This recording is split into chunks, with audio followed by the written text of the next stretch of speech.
Mga idol, andito na po tayo sa kusina at tayo po ay nagluluto ng bopis. Ang ginamit po natin dito ay laman loob po ng baboy. Ito po, paluto na po yung karne.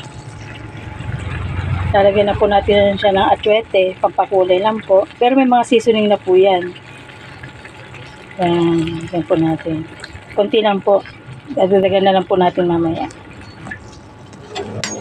Haluin na lang po natin. Makita natin kung gaano na karami yung kulay niya. Yan po. Kung gaano nakapula. Mamaya na po tayo nilagdagan. Ayan po mga idol.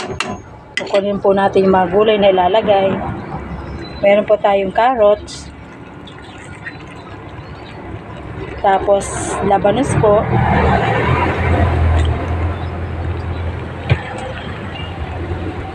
Maya-maya po, ilalagay po natin yung sili, labuyo, tsaka bell pepper.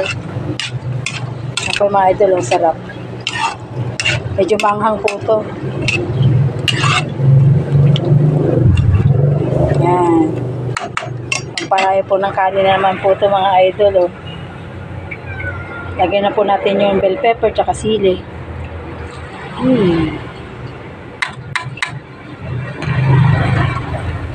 Haluin na natin mga idol para mamaya lumambot na. Lakasan po natin yung apoy. Mga idol, ang ganda ng kulay. Oh. Sarap kumain. Sira naman diet mga idol. Thank you po.